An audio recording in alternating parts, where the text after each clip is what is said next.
Hey there guys, Gal with the Count 23 back again with the next part of my in-depth Blu-ray overview. Last week we got to the end of the I's, so we'll start with the J's in this part. First up we have Jackass number 3. Oh, sorry, Jackass 3 even. The Explosive Extended Edition. Now never mind, sorry.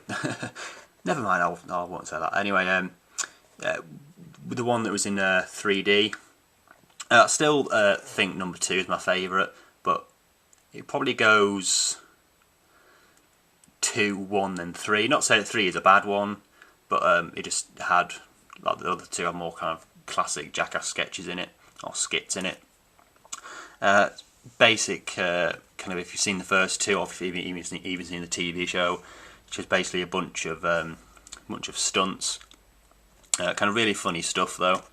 And I love the camaraderie between the guys. They're just kind of like, you know, rib on each other all the time. I think that's really cool.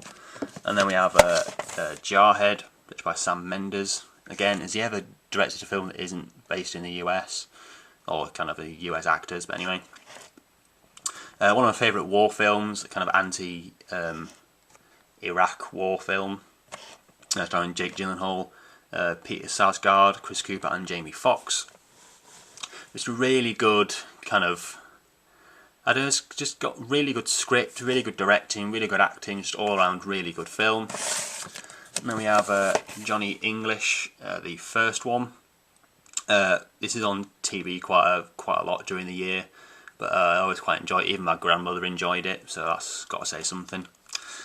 And then we have Johnny English Reborn, or Johnny English 2 Reborn. I saw this at the cinema. It's just kind of good, kind of slapstick fun like the first one.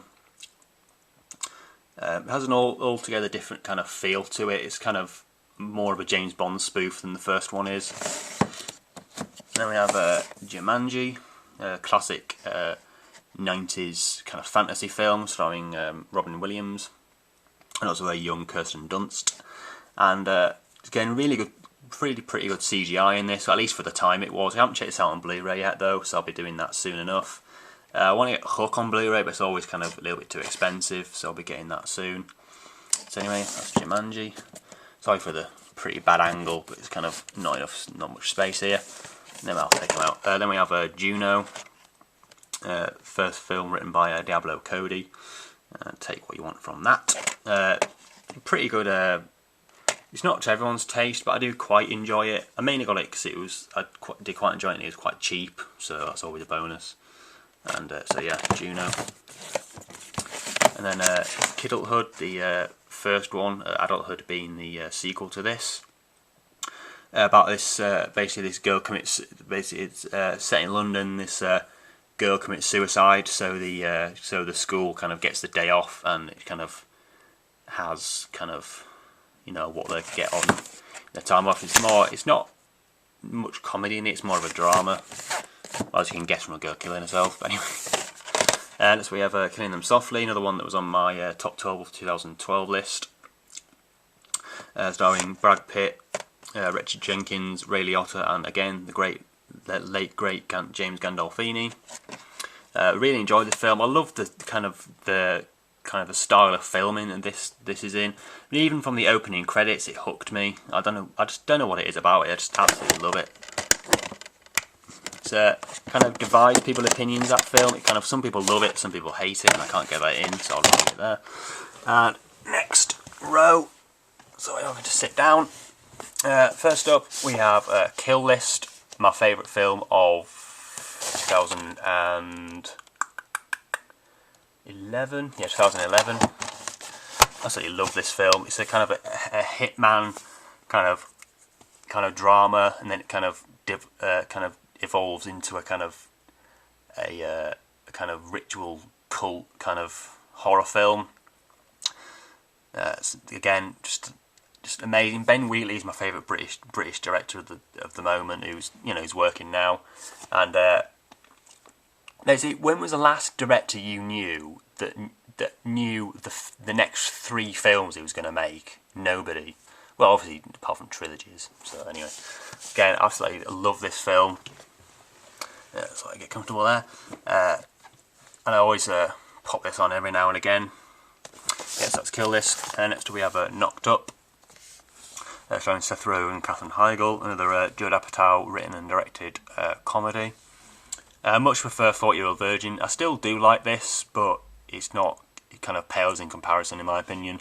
I don't know, I just didn't think most of the comedy was that funny, but still quite enjoy it. And next up is Meet the Parents' Little Fockers. I haven't checked this one out yet, but I do enjoy the first two, so kind of the odds are I'm going to enjoy that at least a little bit. Next, Little Miss Sunshine. I always wanted to get this, but it's always too expensive, and you couldn't get it on eBay. But I managed to get this for a £5 on the AV Forums Classified section. Directed by Jonathan Dayton and Valerie Faris, and starring Greg Kinnear, Steve Carell, Toni Collette, Paul Dano, Abigail Breslin and Alan Arkin. I believe Alan Arkin won Best Supporting Actor at the Oscars, or was at least nominated.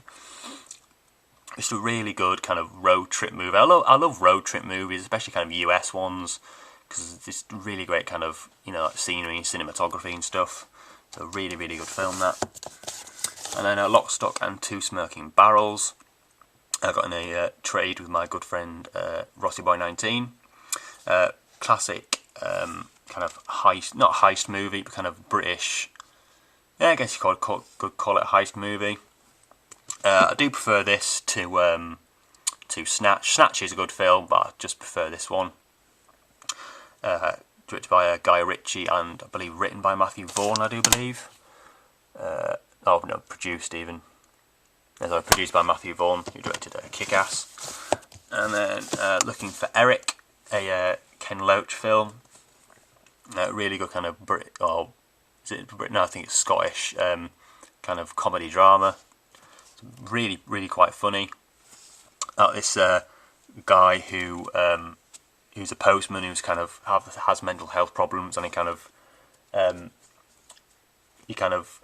hallucinates that he sees Eric Cantona, and he kind of helps him through his life and stuff. It's really kind of heartwarming. That has a kind of a gun violence subplot, which wasn't particularly needed, but anyway. And next we have Love Exposure, directed by Sion Sono. Again, I haven't checked this one out, mainly because it's like just under 4 hours. So I'm kind of waiting until I can do a 24-hour movie marathon, then I'll probably watch it on that. Because I'd rather do that than watch it for a first watch, to be honest. But anyway, that's Love Exposure. It has a lot of different kind of themes in it, mainly kind of religious themes, but again, can't wait to watch that. Just kind of finding the 4 hours to watch it. And then Loved Ones, absolutely amazing Australian kind of horror film. Oh, you could call it a torture porn film, I guess. I don't really know. But anyway, really, really good. One of my favourite Australian films. It's just really well shot. Kind of Robin Weaving. What's her name? Robin McLeavy is one of the scariest horror villains of all time. I just absolutely despise that girl.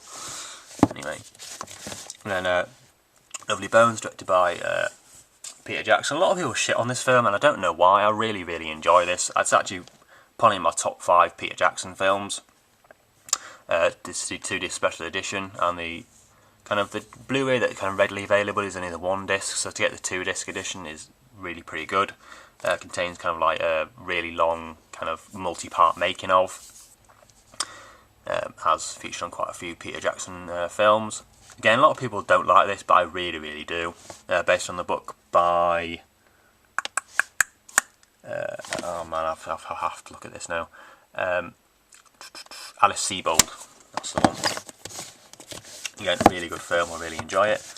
And then we have Martha May Marlene, number 2 on my top 12 of 2012. That's the amazing kind of indie drama. Now there is kind of a bone of contention of which film was released, or which film was Elizabeth Olsen's first performance. A lot of people say this, a lot of people say Silent House, so it's kind of a bit of... It's something like she filmed one of them first, but the other one was released first, so I don't know. But anyway, really good indie drama. Again, just really, really good. Starring John Hawkes, really good performance by him as well, as always. I really want to see the sessions, but the Blu-ray for that is like 20 quid, so you can fuck that. But anyway, really good in kind of, if you're fond of kind of open-ended, you have to think about it, kind of dramas, American dramas, you really like it. And then we have Mask Maker, really kind of cheapish horror film. It's not bad by any stretch of the imagination, but it's not great either. But anyway, I'm going to have to rush these, so I'm kind of running out of time a bit. So it's not that bad, but it's not great either. Then Lars von Trier's Melancholia, about a planet that is going to wipe out the Earth.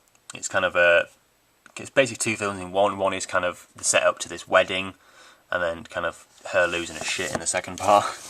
Then we have Midnight Meat Train, directed by, was it Ryu Katamura or something? I'm not quite sure.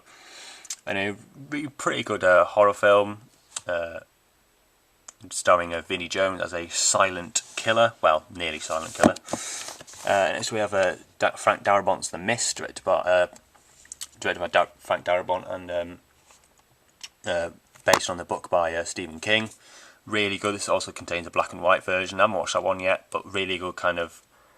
It's one of those films that's like set in one place, but that one place is kind of like a lot of things happen. It's really, really, really well done. Next up, Moneyball. That was kind of a Oscar contender for, I think, a couple of years ago. I haven't checked this one out yet, but it was free with some kind of, some kind of thing.